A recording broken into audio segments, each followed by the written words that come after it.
uma palestra, eu vim só falar um pouquinho para vocês. Queria primeiro agradecer, dar boa tarde a todos, agradecer aí a organização pelo convite, é uma honra para a Unidas estar aqui participando desse evento. E preferi não colocar slides, deixa para as pessoas que colocaram aqui falar um pouquinho do desafio, que não são poucos, mas que a maioria de vocês conhece e eu não quero chover no molhado. Não adianta trazer aqui aquilo que é novidade, talvez trazer a perspectiva de quem talvez esteja hoje olhando um pouco a floresta, deixando um pouco de olhar a árvore, olhando um pouco a floresta e entender. Eu sou otimista por natureza, então, né, sou realista, mas sou otimista. Eu acho que a gente vai se adaptar, a gente vai atravessar esses momentos difíceis que estamos vivendo, mas o cenário apresenta números muito desafiadores, né? Não só para as autogestões, mas para o mercado como um todo. Tem um amigo, o finado Davi, que foi um grande amigo meu, que ele dizia que se tudo der certo, nós estamos lascados, né? É mais ou menos por aí. Se a gente olha todo o cenário futuro, e envelhecimento da população é um dos pontos, né, a gente não consegue entender como vamos sobreviver. Ainda não temos as respostas, eu acredito nisso. Eu acho que a gente está aqui hoje debatendo, fazendo para encontrar talvez as respostas, porque as respostas a gente não tem hoje. A gente vai fazer. Envelhecer é bom, né? Eu acredito que todos nós aqui queremos envelhecer, a alternativa não é boa, né? Pelo menos eu não quero. E falar de envelhecimento, falar de transição, falar de tudo isso é falar de nós mesmos, né, gente? Nós estamos falando daquilo que nós, em algum momento, vamos estar vivendo, mais cedo ou mais tarde. Tomara que mais tarde, né? Aqueles que estiverem se cuidando mais, não tiverem como eu, né? Gordinho, sem muito sedentário, esses vão sofrer um pouco mais, mas espero que vocês estejam se cuidando, que esse é o desafio, né? A pílula que eu faço muitos eventos com as farmacêuticas, né? São parceiros nossos também na Unidas. Eu sempre falo com eles: por que vocês não inventam uma pílula que a pessoa tome de manhã e mude o hábito de vida? Né? A gente precisaria de uma pílula que as pessoas mudassem o hábito de vida. A gente não precisa da pílula para emagrecer, a gente não precisa da pílula para curar. Precisamos também, claro, não estou aqui, mas o ideal seria uma pílula que as pessoas mudassem o hábito de vida. Se a gente mudasse os hábitos de vida, a gente melhoraria muito de todos esses sinistralidade, tudo isso que a gente compõe aqui. Mas, enquanto não temos, vamos tentar o poder do convencimento e o poder de mostrar para as pessoas que isso é importante. Tudo que a gente tem visto, né? Eu gosto aqui de brincar, pessoal, então estou uma fala muito franca aí no debate aqui. Eu quero até terminar um pouquinho antes para que vocês façam perguntas, que eu acho que é mais interessante eu falar aquilo que vocês gostariam que eu falasse ou que eu pudesse responder, do que eu trazer aqui uns PowerPoints prontos e não falasse aquilo que vocês estão na expectativa. Então, podem ficar à vontade, não tem pergunta difícil, não tem pergunta fácil. A que for mais complicada, eu passo para a Marina ou para o Omar ali, eles respondem. Fiquem tranquilos, não se preocupem. Mas eu sempre falo assim, gente, não tem uma bala de prata. Para todo problema complexo e difícil, tem uma solução simples e fácil, que não funciona. Não tem bala de prata, né? As pessoas achavam que telemedicina ia salvar a sinistralidade. Não vai salvar a sinistralidade, né? As pessoas pensam que agora deshospitalização vai salvar a sinistralidade. Não vai salvar a sinistralidade. Bem feito, é importante, muito importante, ajuda muito, mas é mais uma ferramenta a ser utilizada. Qual é o maior erro que nós cometemos? Chama-se foco. Enquanto a gente mantém o foco naquilo que, de fato, não faz diferença na linha de cuidado, naquilo que envolve o paciente, a gente está atuando numa parte do problema e não no problema como um todo. Então, se eu fizer uma telemedicina bem feita, vai ser muito importante, vai trazer bons resultados. Mas para aquilo que eu estou fazendo, ela não vai resolver o meu problema da minha gestão populacional, de tudo que tem que fazer. O que a gente precisa ter o foco é em reconhecer de fato qual a minha estratégia de cuidado. Qual a minha estratégia de cuidado? Do início, meio e fim. Aonde cada ferramenta é importante e vai trazer valor para essa cadeia de estratégia de cuidado. Então, se eu defino que a minha estratégia de cuidado com o idoso é dessa forma, aonde a telemedicina entra, aonde o hospital de transição entra, aonde o hospital terciário entra, aonde o geriatra entra, aonde o médico de família entra, onde todo mundo entra. Como eu tenho uma estratégia para cuidar dessa população? Nós falamos pouco de estratégia e temos muito foco na ferramenta. E ferramenta, gente, é só ferramenta. Não é a solução. Temos que falar mais de estratégia. Temos que falar mais de qual é o resultado que nós buscamos. O que eu espero ao implementar isso ou aquilo, dessa forma ou de outra forma. Eu tenho que medir. O que mais acontece no nosso dia a dia é que a gente tem um bom projeto com parceiros importantes, como Paulo de Tarso, e eu entendo que terminou aquele projeto quando eu assino o contrato. Ali começa o projeto. Ali começa o projeto. Ali começa o trabalho. Todo o trabalho prévio foi de imaginação, foi de idealização. Mas ali tinha claros objetivos que a gente quer alcançar. Como medir e verificar se estamos de fato atendendo aqueles objetivos. E não é, gente, de uma forma crítica, pessimista, não, é de uma forma de aprimoramento. Porque só acompanhando a gente vai poder entender aonde está funcionando, aonde não está funcionando, o que eu faço para melhorar e como de fato eu supero, inclusive, aqueles resultados que eu esperava. Porque é isso que a gente busca, superar aquilo que eu esperava. Só que no nosso dia a dia, e eu conheço muito bem o mundo de operadora, tenho 27 anos de CACI, eu conheço muito bem o dia a dia da operadora, a gente mata, né, Júlio? Um leão por dia. Então, muitas vezes, você está com o foco no leão daquele dia. E não consegue parar para perceber como eu vou atuar estrategicamente para virar para cá. Como eu digo que eu tenho parceiros estratégicos se eu não tenho estratégia? Como que eu digo que eu tenho um parceiro estratégico se eu não tenho estratégia? Não parece incoerente? Qual é a estratégia que a gente vai fazer? O que de fato nós vamos trazer, né? Como que a gente tira o foco, então, do dia a dia, do fazer aqui? Nós temos uma natureza, pessoal, e eu tenho muita tranquilidade de falar sobre isso, até pela questão das autogestões não ter fins lucrativos, não nos torna melhor nem pior do que ninguém, mas traz um viés à mesa importante, que é não ter fins lucrativos, traz à mesa um viés de longevidade, essas pessoas estão com a gente, eu tenho colegas na CACI há 50 anos com a carteirinha da CACI. Então, essa não é uma realidade, né, na prática do setor, mas é também um ponto importante que é o conflito de interesse, ele está posto. Não adianta brigar contra isso. Se um profissional de saúde, seja um fisioterapeuta, um médico, monta uma clínica, um serviço, é natural, é legítimo que ele queira crescer essa clínica.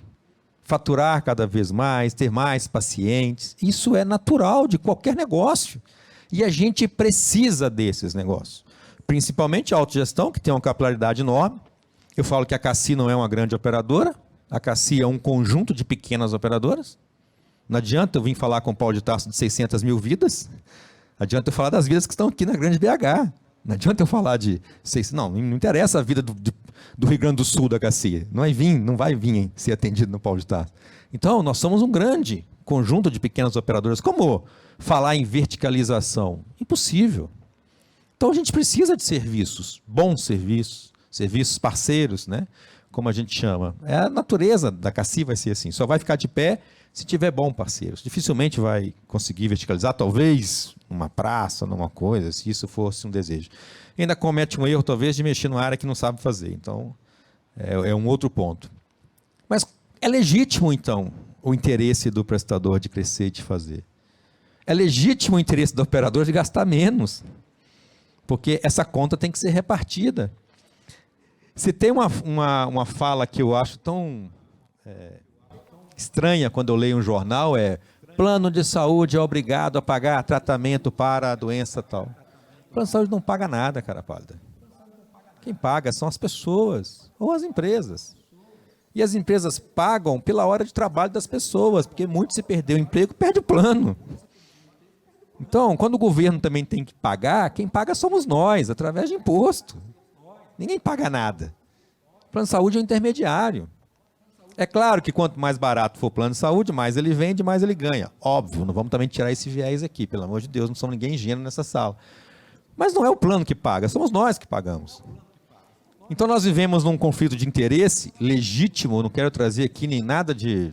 eu não quero falar de fraude, já falaram, ainda bem, não quero falar sobre isso, porque tem muita coisa em saúde que não é problema de saúde, é problema de polícia. Mas eu não quero falar sobre isso. Isso não é problema de saúde, é problema de polícia. Mas tudo bem. Vamos pegar aqui quem está sério na casa que a gente está aqui, representado hoje, na organização que eu participo, entendo que são pessoas sérias, que estão querendo fazer a coisa certa. Vamos pegar esse viés. O viés da fraude a gente deixa para outro debate. É legítimo esses conflitos de interesse. Fazem parte desse negócio. Como fazer isso? E quando a gente fala assim, não, vamos colocar o paciente no centro do cuidado. Muito bonito, né? Fica lindo no PowerPoint. Você vai lá, coloca o paciente no centro, coloca todo mundo em volta. Mas como é isso de fato? Como criar um mindset na instituição geral e dizer assim, cara, de fato estamos preocupados em fazer o que é possível, o que for melhor para o paciente, no menor custo aceitável. A tríade de saúde, ela não fica de pé sem um equilíbrio entre um acesso com mínimo de restrição, uma qualidade mínima suportável, ninguém quer nada sem qualidade, mas que seja dentro de um custo também suportável. Qualquer um desses tripé que você trouxer, não adianta ter um plano de saúde que seja de maior qualidade, que seja de maior acesso, mas que seja inacessível. E nesse conflito de interesse, as pessoas muitas vezes querem que o plano pague tudo, mas que não venha com um boleto com 70% de reajuste. Essa conta não fecha. Não fecha, gente. E o desafio é, então a culpa é do beneficiário? Não. Quem tem que desenvolver isso somos nós. Nós. Não adianta culpar isso o beneficiário. Ele não sabe o que é melhor para ele. Na maioria das vezes. Eu não sou médico, eu não sei o que é melhor para mim. Eu vou encontrar um médico de confiança e o que ele disser que é melhor para mim, eu vou confiar nisso. Agora, como é que a Cassi tem na carteira dele um médico credenciado, que está aqui no meu aplicativo para eu poder visitar, esse médico me diz que o que eu preciso é isso, e a Cassi fala, não pago. Não fecha essa equação, concorda? Qualquer coisa que eu, Cassi, disser para esse beneficiário, ele vai entender como uma restrição de acesso. Ele já vai ficar insatisfeito. Porque a gente erra na origem do negócio. A gente começa a coisa errada. Cuidados paliativos aqui, para a gente falar do nosso ponto, deveria ser discutido no diagnóstico. A partir de um histograma positivo, temos que começar a discutir quais são os prognósticos, quais são os caminhos que aqui podem ser levados. E começar a preparar todo mundo para esses caminhos. Principalmente o paciente, que deveria ter o maior poder de escolha nesse momento. E a gente quer discutir muitas vezes a transição, cuidado paliativo, lá, aos 45 do segundo tempo, não vai funcionar. Porque vai chegar um filho que foi novo para o exterior e ficou longe, e que quer cuidar e quer fazer de tudo e não quer aceitar que papai vai. É sempre assim, gente, a vida como ela é. Eu vejo vocês balançando a cabeça, porque assim, é a vida como ela é. Como é que a gente constrói isso sustentável de fato? Mais uma vez, porque não podemos focar na ferramenta e naquele ponto. Nós temos que focar na estratégia. Como construir uma estratégia para que a gente discuta isso no diagnóstico. E comece a encontrar E é trazer todo mundo para a mesa e preparar todo mundo para aquilo que é possível. Qual é a responsabilidade de cada um? Muitas vezes, o que o nosso paciente deseja, e ele não está errado, se a gente não conseguir demonstrar para ele que tem que ser diferente, ele quer um apoio social, não é médico. É como a colega falou, ele precisa ir também trabalhar, ele precisa também viajar, ele também precisa namorar, precisa fazer as coisas. Quem vai cuidar de papai? Isso é um cunho social, isso não é de saúde. É claro que vai impactar na saúde de duas, mas não é um cunho de saúde. Como preparar a sociedade para isso? Porque cada vez temos menos filhos, cada vez os filhos moram menos. Meus pais, eu sou mineiro, né? Meu sotaque não engana, por isso que eu venho aqui de vez em quando dar uma reciclada. Meus pais moram em João Monlevade, onde eu nasci. Estão bem de saúde, graças a Deus. São lá cuidados pela Unimed. E sozinhos. Tiveram 4 filhos. A minha irmã, que mora mais perto, mora em Conceição do Mato Dentro, que é 3 horas de viagem até João Monlevade. Eu moro em São Paulo, minha irmã mora em Curitiba, meu irmão mora em Macaé, no Rio de Janeiro. A gente já fica assim, pensando no cunho social. Eles vão precisar de algum apoio. Como é que não vão fazer? Vamos levar para São Paulo? Vamos levar para Conceição, para a pé da minha irmã? Nós já estamos pensando, e eles estão saudáveis. A gente não está agorando os coroas. A gente quer as coroas bem. Mas estão com 80 e poucos anos, gente. Vai acontecer. E como é que vamos fazer? Aí eu vou exigir uma liminar que a Unimed ponha lá um curador, um home care, um negócio para cuidar deles. Não sei, o caminho não pode ser esse, entendeu? Não deve ser esse.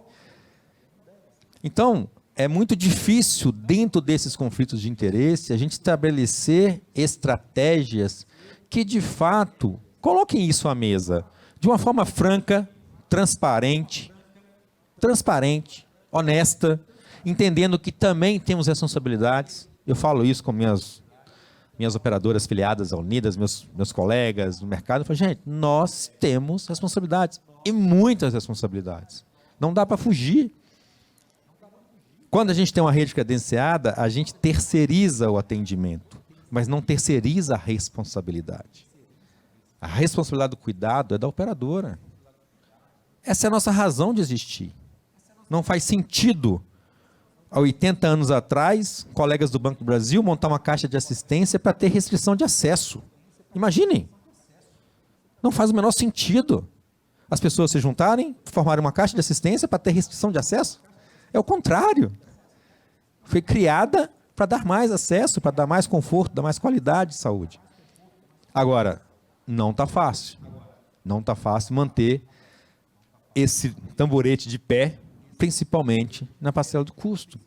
E aí, na questão de custo, todos nós somos responsáveis. Agora, não vai ser focando apenas naquilo que talvez seja a folha que está sobre a mesa que a gente vai resolver. A gente vai ter que ter muita criatividade para voltar ao que eu falei no início e encerrar aqui, para a gente poder achar as respostas. Precisamos de muita inteligência, muita dedicação, muito olhar holístico, sair um pouco do foco, pensar mais em estratégia, para que a gente ache as respostas para aquilo que eu tenho certeza que a gente precisa continuar fazendo. Cuidar das pessoas cada vez mais, né? Modernizar os nossos sistemas, trazer ferramentas que são importantes para esse cuidado, ampliar claramente. E quanto aos idosos, pessoal, para concluir, cara, que bom que na autogestão tem 30% de idosos. Eu acho isso lindo, ótimo, porque só vai sobreviver plano de saúde que sabe cuidar de idoso. Plano de saúde que não sabe cuidar de idoso vai morrer. Não tem o que fazer. Então vamos parar de chorar que a população está envelhecendo, vamos parar de chorar que minha carteira está envelhecendo, vamos arregaçar as mangas e vamos aprender a cuidar de idosos. Simples assim, sem choramingar. Porque quem for eficiente em cuidar de idosos vai se destacar. A autogestão tem 30% de idosos, gente. Os números que foram apresentados aqui, daqui a pouco nós devemos ter 50% de idosos. Algumas autogestões têm 65% de idosos, assim como planos especialistas em idosos. Então vamos parar de reclamar e vamos aprender a cuidar dos idosos, porque assim, é uma forma até da gente cuidar da gente mesmo daqui a pouco. Obrigado, pessoal.